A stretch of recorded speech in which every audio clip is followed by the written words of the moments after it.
Docteur Lydie, je suis perdue, je veux faire le master santé publique en France. Je ne sais pas comment est organisée la formation. Est-ce que je peux être rémunérée durant ma formation? Quelles sont les opportunités qui s'offrent à moi après la formation? Est-ce que je peux réussir à payer mes frais de scolarité? À combien s'élève-t-il? Tu t'es forcément reconnu dans l'une de ces questions. Et comme tu l'as deviné, aujourd'hui nous allons parler du master santé publique en France. Eh bien, on se retrouve après le générique.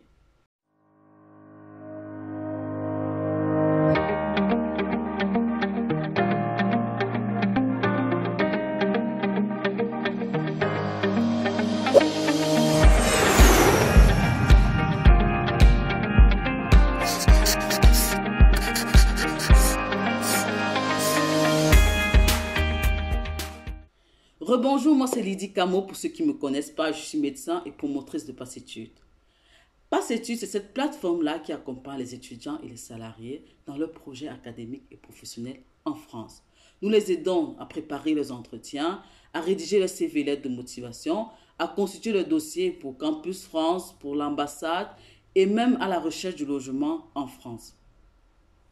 Alors revenons au sujet qui est le master santé publique en France.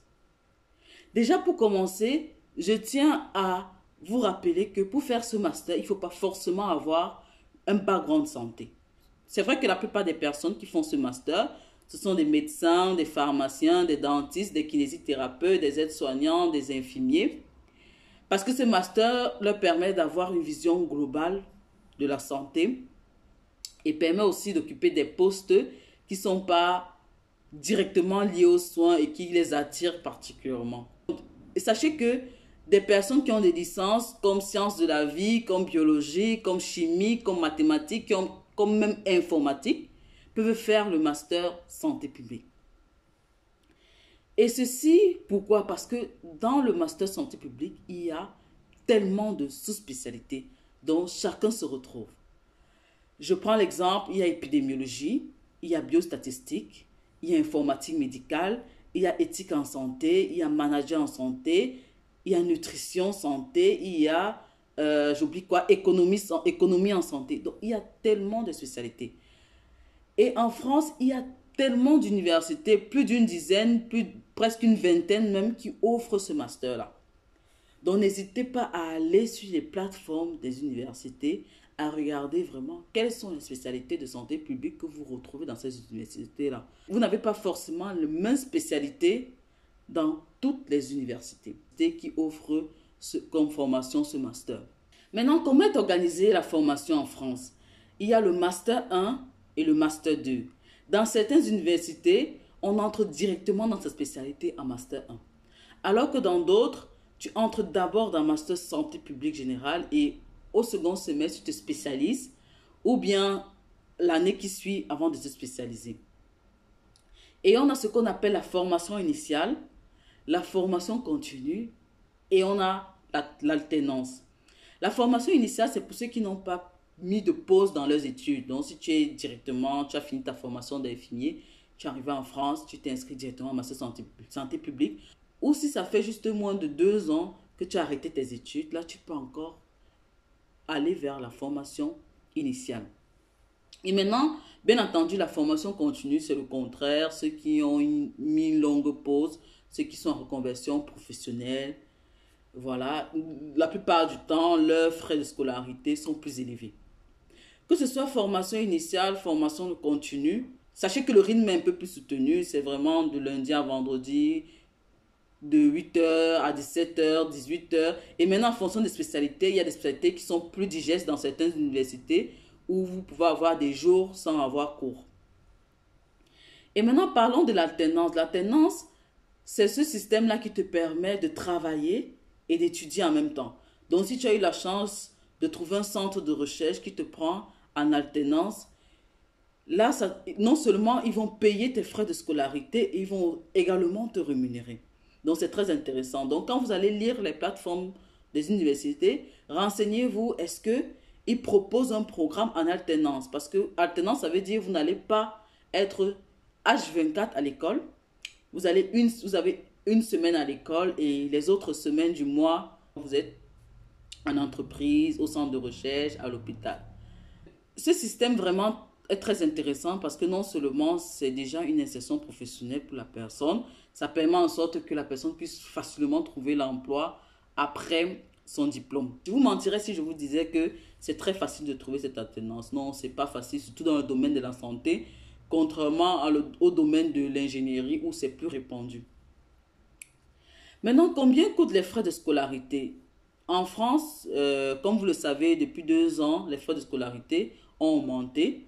Donc, actuellement, le master, c'est 3 770 euros. Mais sachez aussi que jusqu'à maintenant, il y a plusieurs universités qui offrent une exonération des frais de scolarité. Donc, vous pouvez être chanceux. Votre université décide de réduire vos frais de scolarité. Ça, c'est vraiment pour ceux qui sont en formation initiale, formation continue, parce que pour l'alternance, c'est plus élevé, les frais sont plus élevés et ça varie sur l'université, sachant que c'est l'entreprise qui vous a employé qui va payer vos frais. Maintenant, est-ce qu'avec cette formation, vous pouvez quand même avoir le temps de faire des jobs étudiants? Là, je dis oui. Il y a les week-ends, il y a aussi les soirées. Et comme je vous disais, dans certaines formations, même vous avez certains jours où vous n'avez pas cours. Maintenant, à la suite de ce master-là, si vous n'avez pas opté pour le système d'alternance, vous aurez à faire 6 mois de stage à la fin de votre master 2.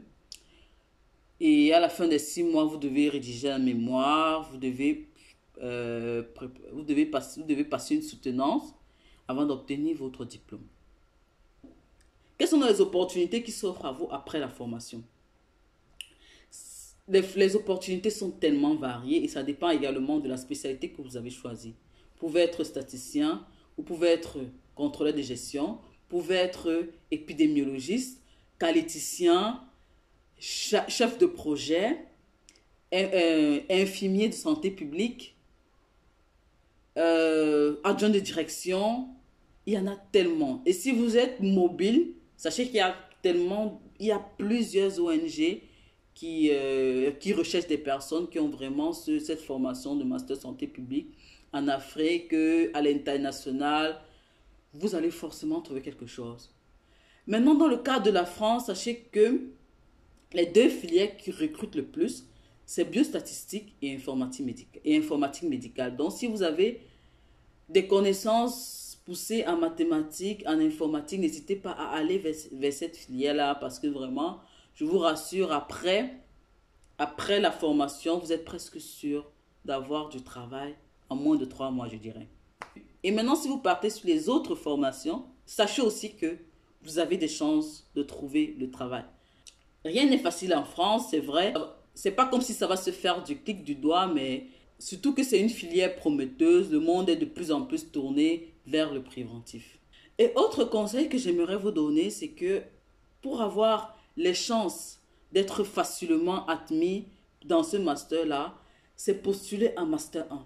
Parce que vraiment, les universités préfèrent vous former depuis le master 1 parce qu'ils se disent que si vous entrez en master 2, vous aurez beaucoup de lacunes, vous aurez du mal à valider les matières. Donc, je vous conseille de postuler pour le master 1.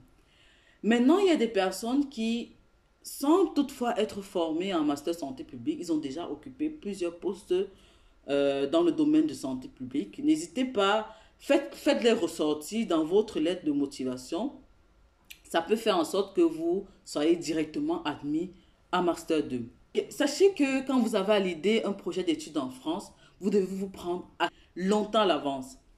Les candidatures via Campus France, par exemple, ouvrent le plus souvent en novembre, décembre, mars, janvier, c'est terminé. Donc, contactez-nous. Notre adresse email, c'est dans la description. Nous vous accompagnons vraiment dans toute votre procédure. On met tout en place pour que vous ayez une admission dans une école. Eh bien, si vous avez aimé cette vidéo, n'hésitez pas à liker, à vous abonner, poser toutes vos questions en commentaire. Je viendrai vous répondre. Bonne journée à vous. Je vous souhaite tout ce qu'il y a de plus beau. Au revoir et à bientôt sur Passe Études.